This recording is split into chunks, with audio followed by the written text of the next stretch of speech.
ലഡാക്ക് വിഷയത്തിൽ പ്രതിഷേധക്കാരും കേന്ദ്ര സർക്കാരും തമ്മിൽ ഇന്ന് ചർച്ച നടക്കും. ആഭ്യന്തര മന്ത്രാലയത്തിലെ ഉന്നത ഉദ്യോഗസ്ഥരുമായുള്ള യോഗത്തിൽ Leh apex body, Kargil democratic alliance പ്രതിനിധികളും ലഡാക്ക് MP മുഹമ്മദ് ഹനീഫ ജാനും പങ്കെടുക്കും. ലഡാക്ക് സംഘർഷത്തിൽ ജുഡീഷ്യൽ അന്വേഷണം പ്രഖ്യാപിച്ചതിന് പിറകെയാണ് ചർച്ചയ്ക്കായി പ്രതിഷേധക്കാർ ഡൽഹിയിൽ എത്തിയത്. സംസ്ഥാന പദവിയടക്കം ആവശ്യപ്പെട്ട് നടത്തിയ പ്രതിഷേധമാണ് സെപ്റ്റംബർ 24 വൻ സംഘർഷമായത്. വിവരങ്ങളുമായി ജിഷ്ണു കൃഷ്ണൻ ചേർന്നു. ജിഷ്ണു പറയും.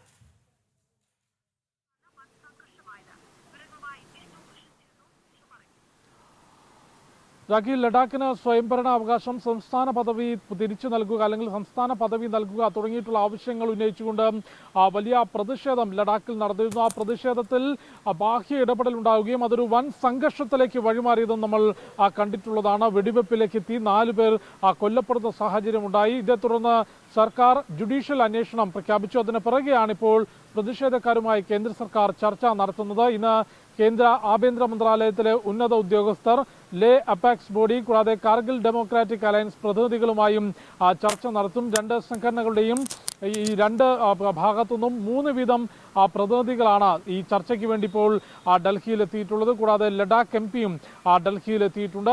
കേന്ദ്ര ആഭ്യന്തര മന്ത്രാലയത്തിലെ ഉന്നത ഉദ്യോഗസ്ഥർ ചർച്ചയിൽ പങ്കെടുക്കും. ഒപ്പം നേരത്തെ ലഡാക്കിൽ നടന്നിട്ടുള്ള സംഘർഷവുമായി ബന്ധപ്പെട്ട ജുഡീഷ്യൽ അന്വേഷണം പുരോഗമിക്കുന്നുണ്ട്. സുരക്ഷാ ഏജൻസികൾ വളരെ കൃത്യമായിട്ടുള്ള പരിശോധന അതിന്മേൽ നടത്തിയിരുന്നു. കാരണം നേരത്തെ ലഡാക്കിലെ ജനങ്ങളും ഒപ്പം നിലവിൽ പ്രതിഷേധം ഉന്നയിക്കുന്ന സോനം വാങ്ചുക് ഉൾപ്പെടെയുള്ള നേതാക്കളും എല്ലാം തന്നെ ആവശ്യപ്പെട്ടിരുന്നത് കശ്മീരിൽ നിന്ന് വ്യത്യസ്തമായി ലഡാക്കിനെയും ഒരു പ്രത്യേക കേന്ദ്രഭരണ പ്രദേശമാക്കി മാറ്റണം. കശ്മീരിന്റെ സാഹചര്യവുമായി ഒത്തുപോകാൻ ലഡാക്കിന് സാധിക്കുന്നില്ല. അതുകൊണ്ട് ലഡാക്കിൽ വികസന പ്രവർത്തനങ്ങൾ എത്തുന്നില്ല തുടങ്ങി വലിയ ആവശ്യങ്ങൾ നേരത്തെ ലഡാക്കിലെ ജനങ്ങളും ഈ നേതാക്കളും ഉന്നയിച്ചിരുന്നു. തുടർന്നാണ് 2019 ലഡാക്കിനെ പ്രത്യേകം കേന്ദ്രഭരണ പ്രദേശമാക്കി പ്രഖ്യാപിക്കുന്നത്. അതിനെ അന്ന് സ്വാഗതം ചെയ്ത അതേ നേതാക്കൾ തന്നെയാണ് ഇപ്പോൾ ഇത്തരത്തിൽ സംസ്ഥാന പദവിയും സ്വയംഭരണാവകാശവും വേണം എന്നാവശ്യപ്പെട്ടുകൊണ്ട് പ്രതിഷേധം ആരംഭിച്ചിട്ടുള്ളത്. ആ പ്രതിഷേധം ഒരു വലിയ സംഘർഷമാക്കി മാറ്റുന്നതിന് ഗൂഢാലോചന നടന്നിട്ടുണ്ട് എന്നുള്ളതാണ് അന്വേഷണ ഏജൻസികളുടെ നിഗമനം. ഏതായാലും അതിന്മേൽ അന്വേഷണം പുരോഗമിക്കുകയാണ്. അതിനിടയിലാണ്